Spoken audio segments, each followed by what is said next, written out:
Donc bonjour à toutes et à tous, aujourd'hui on revient sur pourquoi penser que vous êtes un imposteur vous rend imposteur. Donc tout simplement, vous avez déjà entendu parler de ce fait, on devient ce qu'on pense être. Parce qu'en fait on va toujours dans le sens de renforcer nos croyances tant qu'on n'accepte pas de les remettre en question. Donc un exemple qui certainement va vous parler, puisqu'il n'y a à peu près pas de polémique sur celui-ci, c'est le fait de dire à un élève qu'il est mauvais en maths, par exemple. Quand on dit à un enfant, par exemple, qu'il est mauvais en maths, ce qui va se passer, c'est qu'il va très probablement, c'est qu'il va se démotiver, et donc se démotivant, il va moins travailler pour réussir en maths, et ses moins bons résultats vont lui confirmer l'idée qu'il est mauvais en maths, ce qui va confirmer aussi la pensée des adultes autour de lui qui vont renforcer cette idée, et donc on rentre dans un cercle vicieux. Ça peut être aussi un autre exemple, si vous pensez que vous êtes timide, vous allez arriver à une soirée en vous disant je suis quelqu'un de timide, donc je vais stresser, ça va être difficile. Vous allez arriver stressé, et donc forcément ça va être plus difficile de rentrer en contact avec les autres. Je parle en connaissance de fait, puisqu'il faut savoir que quand j'étais petite, si vous m'adressiez la parole alors que je ne vous connaissais pas, je me mettais à pleurer. Voilà. Donc j'étais une grande timide et maintenant j'adore parler devant des gens et même devant une caméra, chose improbable quand je pense à d'où je viens. Donc c'est pour vous dire qu'en fait nous ne sommes pas des êtres figés, on peut évoluer. Par contre, tant qu'on s'enferme dans une pensée sur ce qu'on est, on continue de l'être puisqu'on fait tout pour mettre en place des choses qui vont confirmer cette pensée.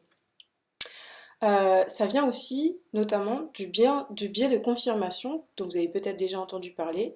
Ce biais de confirmation, il est là pour donc confirmer toutes vos croyances. Par exemple, si vous pensez, vous êtes superstitieux et vous pensez que le vendredi 13 vous porte chance, vous allez voir toutes les petites choses positives qui vous arrivent le vendredi 13, même la météo, peu importe, tant que ça vous confirme dans cette idée que le vendredi 13 vous porte chance. Et à l'inverse, si vous pensez que le vendredi 13 vous porte malheur, vous n'allez voir alors que ce qui confirme que c'est une journée catastrophique. Donc, on peut aussi avoir le processus inverse pour le syndrome de l'imposteur, c'est-à-dire très souvent, le syndrome de l'imposteur va venir se déclencher très fortement dans des situations où vous êtes hors de votre zone de confort. Par exemple, vous créez une entreprise, vous êtes à un nouveau poste, et donc ce sentiment de malaise, vous allez penser que, en fait, donc cette émotion, vous allez l'attribuer à la pensée je suis un imposteur, c'est pour ça que je suis mal à l'aise. Or, c'est juste une mauvaise interprétation de la situation. Vous êtes en situation inconfortable parce que vous êtes confronté par exemple à une nouvelle fonction. Et donc là, le fait de penser je suis un imposteur, non seulement va venir renforcer ce malaise, mais en plus c'est juste faux en fait. Et donc, il y a une autre manière également, c'est d'avoir des attentes beaucoup trop élevées. Donc, c'est le cas de toutes les personnes qui ont un syndrome de l'imposteur. Le fait d'avoir des attentes beaucoup trop élevées donc, fait que ben, c'est quasiment impossible d'arriver à avoir le résultat que vous fixez qui est toujours beaucoup trop haut. Et donc, n'y arrivant pas, ça vous confirme dans le fait que vous êtes un imposteur puisque vous n'avez pas les résultats que vous pensez qu'il faut avoir. Et peu importe ce qu'on vous dit, peu importe le fait qu'on vous dise que votre travail est bon, vous savez que vous, intimement, vous savez que en fait, vous êtes capable et normalement vous devriez arriver à ça et vous n'y êtes pas arrivé. Donc c'est bien la preuve que vous êtes un imposteur. Et donc, comme je le disais, quand on pense qu'on est un imposteur, on va aller chercher toutes les petites preuves, entre guillemets, du fait qu'on est un imposteur. Par exemple, on va recevoir un mail de notre supérieur ou notre client, on va voir juste la petite phrase qui laisse penser que peut-être il y aurait un souci dans notre travail. On va aller regarder tout ce qui est négatif, les endroits où on pense qu'on n'a pas réussi correctement, toutes les sensations qui peuvent confirmer que vous êtes un imposteur, puisque on a cette pensée que si on n'était pas un imposteur, si on faisait bien les choses, si on était à notre place, si on était à la hauteur, on ne devrait pas être mal à l'aise. C'est faux. Il faut sortir de cette idée. Même quand on est capable, on peut être mal à l'aise et c'est normal. Euh, et donc, comme on a cette pensée de je suis un imposteur, ça va créer une émotion qui va être par exemple la panique ou le stress.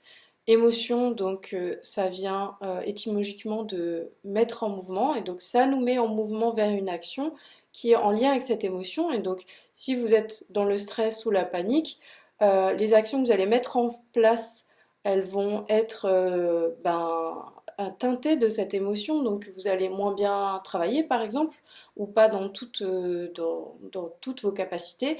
Et donc le travail que vous allez rendre sera moins bon parce que vous avez été dans un état de panique ou de stress, et ce résultat va vous confirmer dans l'idée que vous êtes un imposteur, et donc on alimente un cercle vicieux comme ça.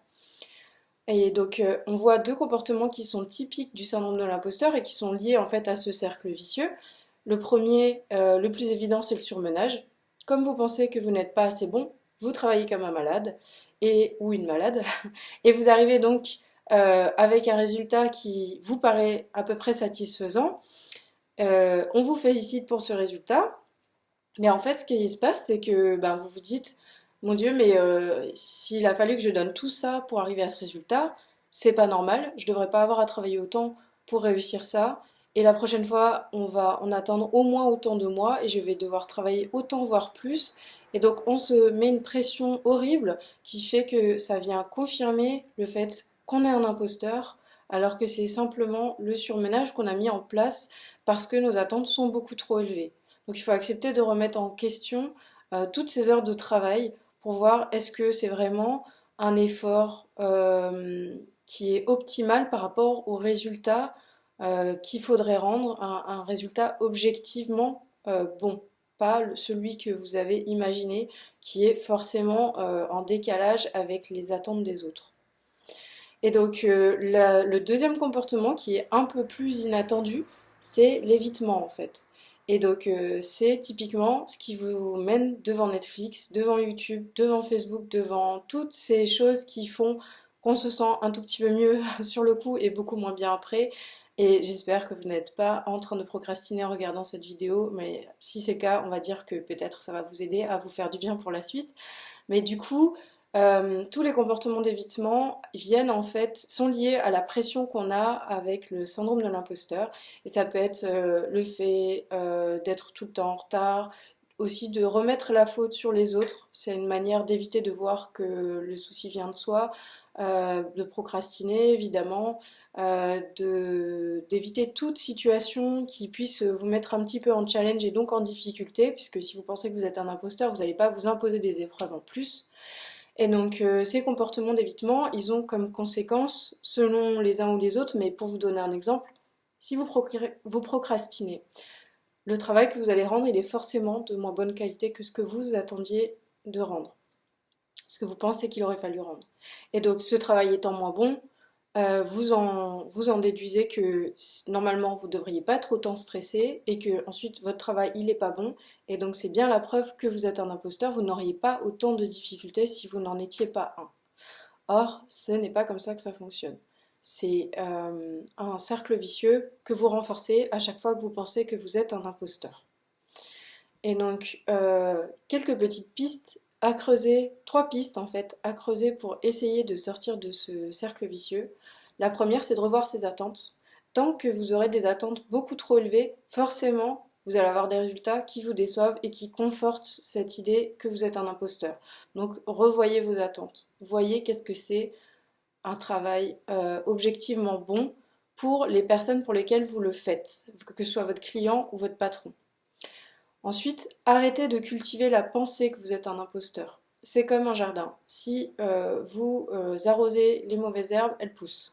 Au contraire, si les pensées positives, vous les mettez dans un coin, vous dites c'est un truc de hippie new age et c'est pas pour moi, ça c'est vous qui le choisissez. Par contre, tant que vous décidez de ne voir que le négatif, ça ne peut pas fonctionner. Si vous acceptez de voir ce qu'on vous dit de positif sur votre travail, si vous acceptez d'avoir un regard plus indulgent sur vous-même, ça va vous aider à aller dans le sens d'un mieux-être qui va aller donc diminuer le malaise, diminuer le syndrome de l'imposteur et donc enclencher un cercle vertueux. Donc allez regarder où sont vos mauvaises herbes, les petites voix discriminantes, tout ce qui est dévalorisation, toutes les paroles que vous adressez à vous-même qui sont dévalorisantes, vous les regardez en face et ensuite dites-vous que ces petites voix, n'ont pas forcément le jugement absolu, elles ne sont pas objectives.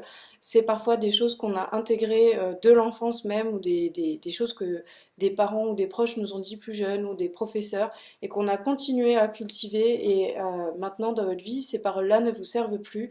Donc constatez-les et faites le choix de ne pas les écouter. Même si c'est pas facile dans un premier temps, je vous promets que par la suite, c'est plus facile.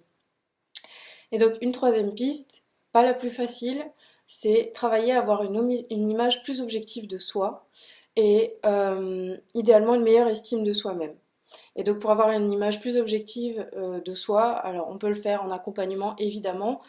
C'est là où c'est plus facile, puisque moi par exemple je vous sers de miroir, mais ça peut être aussi d'aller demander des retours aux personnes de votre entourage, essayer de prendre un peu de recul sur la manière dont vous vous jugez, etc.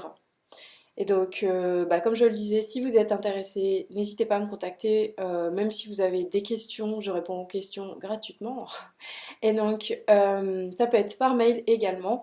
Donc, vous avez le lien pour mon site internet en bas, où vous pouvez faire le test qui vous dira sur l'échelle de Clance à combien se situe votre syndrome de l'imposteur. Et si cette vidéo vous a plu, je serais très reconnaissante si vous voulez bien me mettre un petit pouce en l'air, ça aide, et la partager sur les réseaux sociaux si vous pensez qu'elle peut aider d'autres personnes. Et puis, abonnez-vous!